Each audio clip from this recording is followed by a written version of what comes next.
Okay, hai, Assalamualaikum. So, untuk hari ni kita akan belajar aktiviti perhubungan awam. So, sebelum ni kita dah belajar pasal pemasaran produk kan? Dah tengok jenis-jenis produk. Kita ada dua klasifikasi untuk produk lah. Yang pertama kita ada perkhidmatan dan kita ada sendiri barangan. So, untuk barangan, kita dalam dia ada juga anak-anaknya, iaitu kita ada produk mudah beli, produk istimewa, produk membelah dan juga produk yang tidak dicari. So, empat produk ni biasanya adalah dibeli oleh pengguna akhir, tetapi sekiranya ada satu lagi, kita panggil dia produk industri, di mana barang-barang ataupun produk yang dibeli oleh industri adalah untuk dibuat kembali. Okey, itu adalah kita recap sedikit lah untuk yang lepas, dan kita juga dah tengok penentuan harga, kita dah tengok cost markup, kita dah tengok juga cost plus dan sebagainya. Okey, so untuk kali ni kita akan sentuh sedikit mengenai aktiviti perhubungan awam. So, aktiviti perhubungan awam ni dia adalah melibatkan orang di sekelilingnya dan antara syarikat lah untuk kembangkan lagi dia punya pasaran. So, dalam kali ini kita ada lebih kurang 4 benda yang kita akan belajar. Yang pertama, kita ada menjalankan aktiviti perhubungan awam. Yang kedua, hubung kait prosedur dan polisi syarikat berpandukan standard organisasi. Yang ketiga, menjalankan aktiviti perhubungan awam. Dan akhir sekali, kita ada aktiviti dan keperluan pemasaran. So, yang ni adalah 4 benda yang semua kena take note lah untuk kali ni punya session. So, yang pertama kita akan masuklah menjalankan aktiviti perhubungan awam. Jadinya apa itu perhubungan awam? So, secara amnya perhubungan awam ni boleh dikenali sebagai salah satu kombinasi aktiviti-aktiviti dalam komunikasi pemasaran selain pada periklanan. Itu adalah perhubungan awam. Perhubungan awam ialah aktiviti komunikasi dua hala dan pembentukan hubungan yang erat antara peniaga dan pelanggan. Ini adalah aktivitinya lah. Maksud saya inilah apa yang dilakukan dalam perhubungan awam. Okay. So, perhubungan awam ni dia bukan sahaja kita jumpa dengan orang, tapi macam mana kita interaksi dengan orang tersebut. That's why perhubungan awam ni adalah aktiviti yang erat di antara peniaga dan halayak luar. Sebenarnya ada dia contoh-contoh yang selalu orang buat kan. Contohnya macam saya perasan macam syarikat Spritzel, syarikat Nestle, Dihubs pun ada, dan banyak dan macam-macam lagi syarikat. Pentingnya perhubungan awam ni adalah supaya customer tahu ataupun pelanggan ataupun masyarakat tahu yang sebenarnya kita sebagai peniaga ni berada di lingkungan mereka dan bila mereka tahu kita ni wujud, baru mereka akan percaya dan try produk kita. So, kita nak tengok dulu matlamat perhubungan awam. So, ada lebih kurang 5 matlamat kenapa kita kena wujudkan perhubungan awam. Yang pertama, kita ada meningkatkan kefahaman dan mendukung suasana memberi belah di kalangan pengguna, memberi maklumat, meneliti pendapat awam pada organisasi, mewujudkan perhubungan media dan meyakinkan badan yang terbaik. So, ini adalah function kenapa kita buat perhubungan awam ni. So, sebenarnya perhubungan awam ni dia bukanlah mengejar keuntungan semata. Dia mengejar lebih untuk orang ramai ataupun badan-badan yang tertentu untuk tahu yang dia ni wujud dekat dalam pasaran. Okay.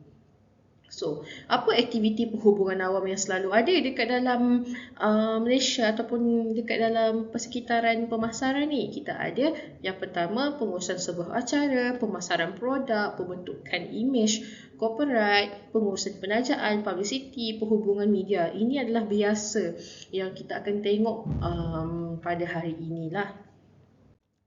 So, apa itu orang awam? So, basically orang awam ni adalah orang yang berada di sekitar kita, iaitu ada pelanggan, bakal pelanggan, pemegang saham, pekerja syarikat, pembekal dan masyarakat setempat ataupun yang tinggal berhampiran yang sentiasa memerhatikan segala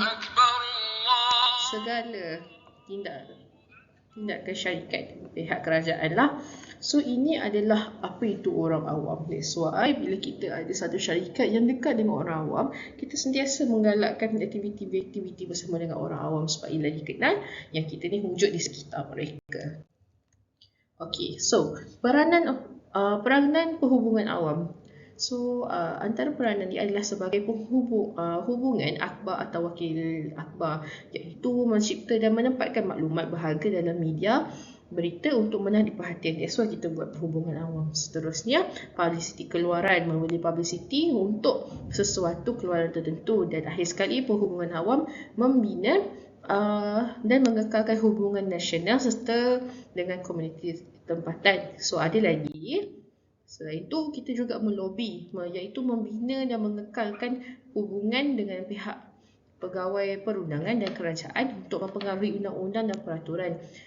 Hubungan pelabur di mana mengekalkan hubungan dengan pemegang saham dan lain-lain dalam komuniti kewangan, contohnya perasmian yang ditaja oleh Nestle. So ini adalah contoh-contoh peranan, bukan contoh lah, ini adalah peranan perhubungan awam yang selalu digunakan lah. Boleh baca balik nanti.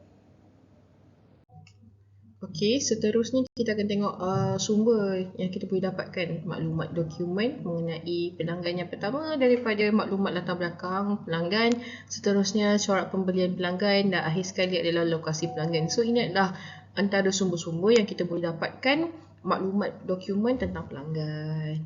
So sekarang ni kita tengok pula hubung kait prosedur dan polisi standard syarikat.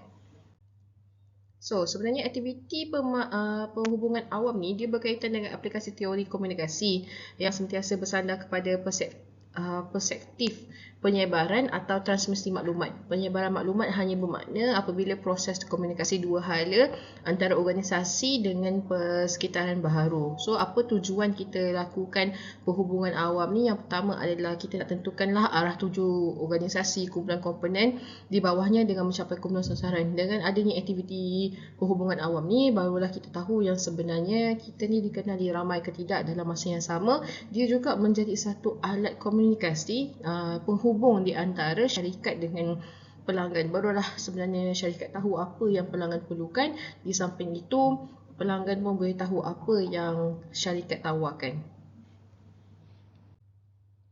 So, apa yang perhubungan awam buat? So, yang pertama dia ada 3 komponen utama yang dilakukan. Yang pertama adalah merangka, menganalisis dan menginterpretasi. So, ini adalah benda-benda yang dilakukan. Jadi, apa yang dia rangka, apa dia analisis dan apa yang dia interpretasikan untuk dijadikan data. Yang pertama adalah pendapat-pendapat orang awam tentang produk ataupun tentang jenama. Seterusnya, isu-isu dan tingkah laku. So, tujuan utama kita buat benda ni adalah supaya dapat bantu organisasi membangun dan mengekalkan persekitaran sosial yang membolehkan organisasi tersebut berkembang maju dan menghasilkan kejayaan yang terbaik. That's why lah banyaknya syarikat yang banyak buat hubungan awam. Ada yang pergi menaja perniagaan, ada yang buat aktiviti sendiri dan berbagai lagi lah. So, peranan perhubungan awam yang pertama adalah sebagai pengantara untuk memantau maklum balas kepada pengurusan yang diperolehi daripada persekitaran organisasi. Yang kedua, proses pemantauan boleh dilakukan melalui 4 proses utama, iaitu penyelidikan, perencanaan atau perancangan tindakan dan juga penilaian semula. So, itu adalah peranan kenapa adanya perhubungan awam tu. So, fungsi pengurusan organisasi dalam perhubungan awam, yang pertama kita ada menjangka, menganalisis dan mentafsir pendapat awam, sikap-sikap, isu yang telah dilahirkan oleh pelanggan sasaran yang mungkin akan memberi kesan yang baik atau buruk kepada perancangan operasi. Seterusnya, menjadi penasihat kepada pihak pengurusan di semua peringkat, menjalankan penyelidikan dan penilaian secara berterusan dari masa ke semasa terhadap program-program perhubungan awam. Seterusnya, merancang dan melaksanakan usaha-usaha organisasi untuk mempengaruhi dan mengubah organisasi. Seterusnya, menentukan matlamat perancangan belanjawan dan kemudahan-kemudahan yang disediakan oleh organisasi. So, yang ketiga kita ada menjalankan aktiviti perhubungan awam. So, ini adalah beberapa aktiviti perhubungan awam yang dijalankan. Yang pertama, kita ada berita, kita ada ucapan dan kita juga ada peristiwa istimewa. Di mana berita ni kita masukkan di Hiwi lah, ke berita-berita biasa harian. Dan ucapan ni adalah dia memberi ucapan mengenai produknya sendiri dan apa dia punya kerjaan seterusnya. Adalah peristiwa istimewa, contohnya macam pelancaran produk, macam produk baru akan keluar, sidang media, itu semua adalah peristiwa istimewa. Seterusnya bahan-bahan bertulis, flyers, itu semua adalah aktiviti perhubungan awam jugalah. Dan kita ada bahan-bahan pandang dengar, iklan, banner, banting, video. Okey, dan akhir sekali adalah aktiviti khidmat awam, perkhidmatan awam. Contohnya bagi bantuan ke, itu semua adalah perkhidmatan awam.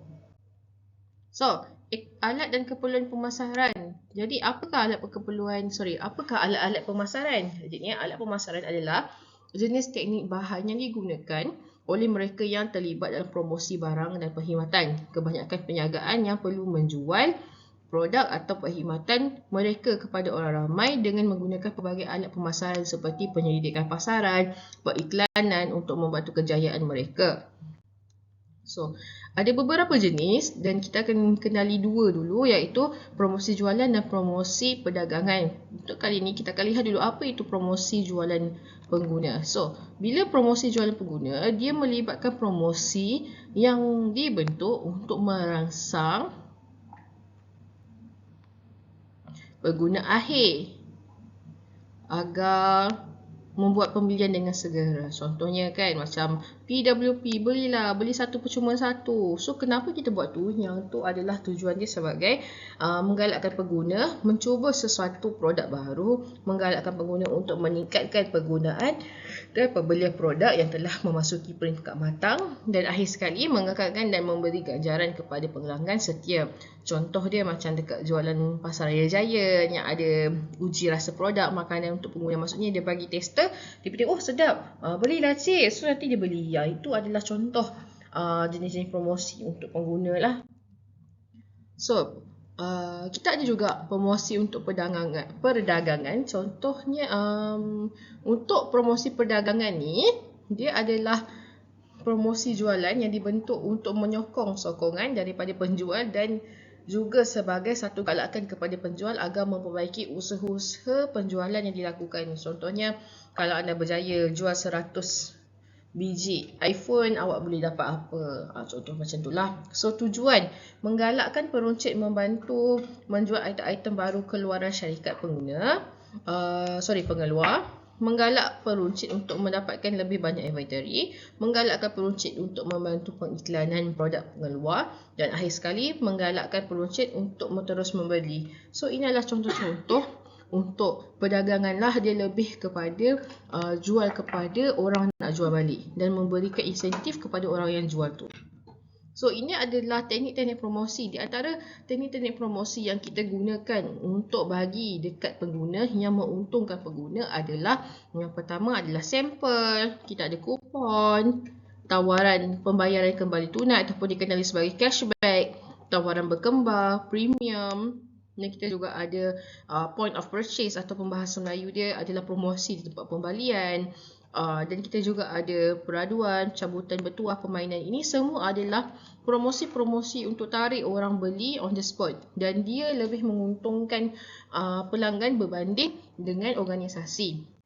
So, kita akan tengok pula kepada teknik-teknik promosi bagi perdagangan, di mana promosi perdagangan ini dapat menggalakkan para peruncit atau pemborong untuk membawa sesuatu jenama, memberikan ruang peraga, mempromosikannya dan mengiklankan, seterusnya menjual kepada pengguna.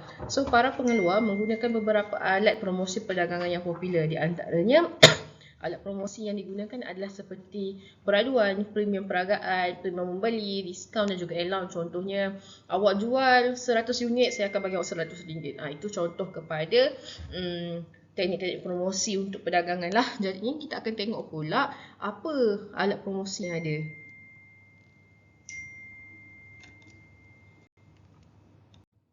So, alat promosi ni dia ada satu je sebenarnya. Soalan promosi jualan tenaga, dia bertujuan untuk memberi insentif kepada tenaga jualan supaya membuat jualan lebih efektif.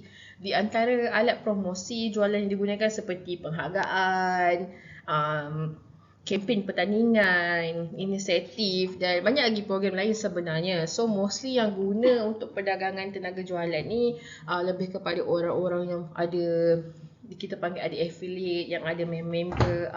Itu semua adalah untuk alat promosi jualan tenaga jualan lah. Dan mostly banyak syarikat yang gunakan cara ni sebab dia popular dan dia sangat mudah digunakan. So untuk kali ini itu sahaja kita akan belajar untuk CO ni. Jadinya kita akan ke CO yang seterusnya lah. So hari ni kita dah belajar mengenai perhubungan awam, kita dah tengok juga teknik job promosi, kita dah tengok alat-alat dan kita juga tengok macam mana nak dapatkan dokumen. Dalam masa yang sama kita pun dah tengok apa jenis-jenis alat perhubungan awam. Contohnya kita dah tengok berita, kita dah ada berita, kita dah apa tadi? Kita dah ada berita, kita dah ada surat khabar dan macam-macam lagi. So nanti bila revise balik, seterusnya jumpa di kelas yang seterusnya lah. Bye bye.